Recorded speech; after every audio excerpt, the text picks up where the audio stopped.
In this video, we will be looking at multi-step inequalities. By the end of this lesson, you should be able to solve multi-step linear inequalities algebraically and graphically.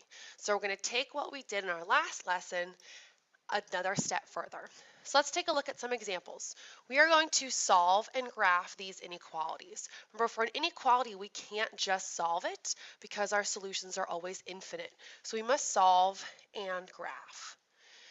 And as a reminder, when you multiply or divide both sides of an inequality by a negative number, remember if you multiply by a negative, you must change the direction of the inequality. So let's keep that in mind as we're working through some of our problems here. So let's take a look at example 1. Remember, I want to solve for x, and with inequalities, I like to get x onto the left side of the equation. So let's go ahead and move my 3x, my positive 3x, subtract the term of 3x from both sides.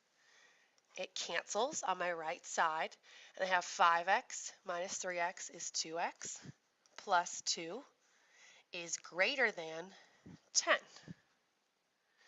Next, I'm going to subtract 2 from both sides. 2x is greater than 10 minus 2 is 8. And last, I'm going to divide both sides by 2. X is greater than 8 divided by 2 is 4. So when we graph this on our number line, it'll be the same as we did in our last lesson. We want to have 0. I'm going to put 0 over here. 1, 2, 3, 4, and I'll put 5 on here as well. So if x's are greater than 4, since I have greater than, I'm going to put an open circle here at 4 because it's not including the 4.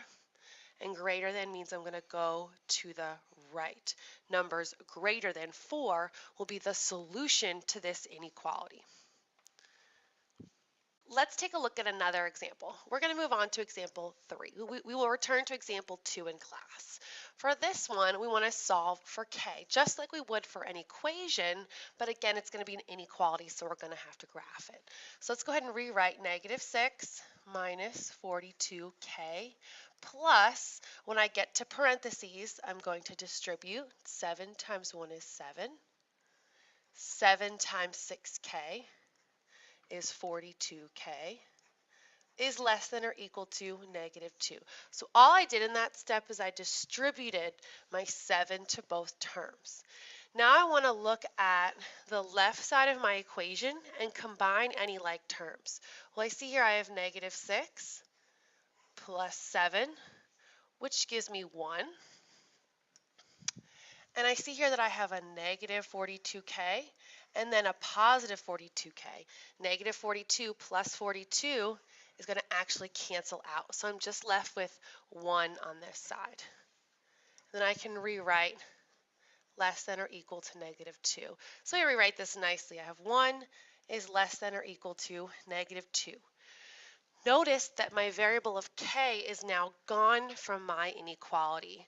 So this one's going to be a little bit different. I want to look at 1 and negative 2. This statement says that 1 is less than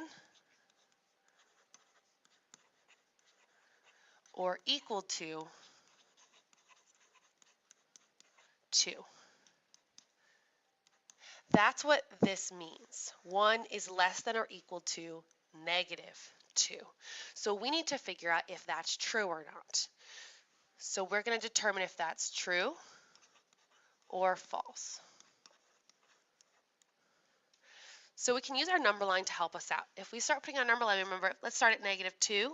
If we move to the right, I'd be at negative 1, 0, 1, 2, 3, 4, and so on. So if I notice here is my 1, and here is my negative 2. And I want to ask myself, is this true? Is 1 less than or equal to negative 2? And I see that 1 is actually to the right of negative 2, meaning it's greater than or bigger. So this is going to be false. When we get a false statement, we write our answer as no solution. We'll talk about in class example 4 and what happens if you potentially get a true situation. So go ahead and flip your paper over. We're going to look at selecting values of x that satisfy this inequality. As we've talked about before, for an inequality there is not one specific answer. There are infinite amount of solutions. So let's go ahead and solve this inequality first. And like I said earlier, you want to try and get your x's on the same side. 7x minus 3x is 4x. Minus 2 is less than 6. Add 2 to both sides. 4x is less than 6 plus 2 is 8. X is less than 2. So here, all of my solutions to this inequality must be less than 2. So I want to pick any of these values that make that true. So any numbers that are less than 2. So let me make a number line. Here's 0. I'm going to start here at -4, -3, -2, -1, 1, 2, 3, 4. I'll put my 5 there. So here's just a sketch of a number line to help me get an idea of what the solutions might be here. So x is less than 2 means I have an open circle at 2, and my arrow goes to the left. So anything to the left of 2 is a solution. So let's see our answers here. -3. We see that -3 falls in that arrow. So -3 would be a solution. What about 0? 0 also falls in that arrow. So that would also be a solution. When we come to 2, if you remember, we have that open circle. It means that 2 is not included in the solution set. So here 2 is not a solution.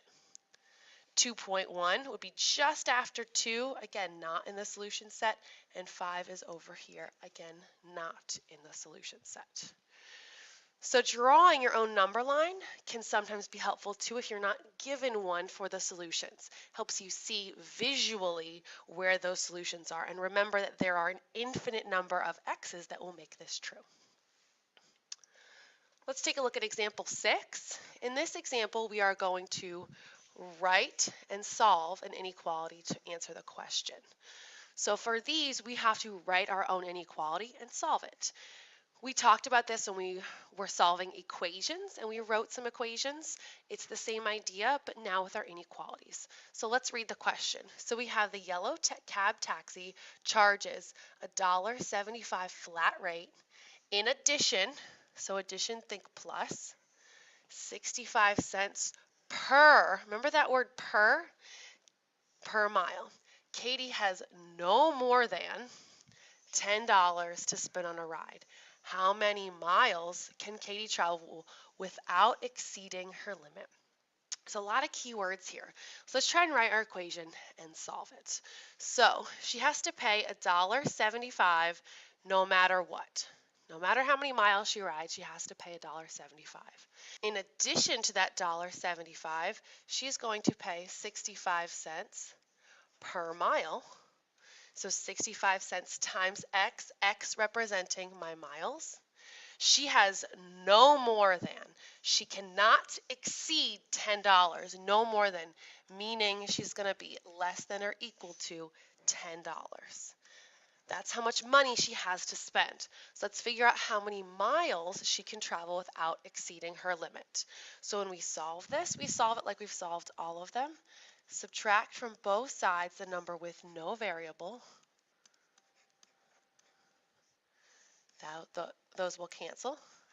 0.65x is less than or equal to 10 minus 175 is 8.25. And my last step is to divide both sides by 0.65. So x is less than, you can use your calculator for this, you would get 12.69 miles. So Katie can travel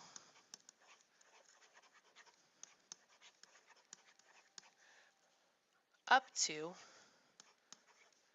12.69 miles.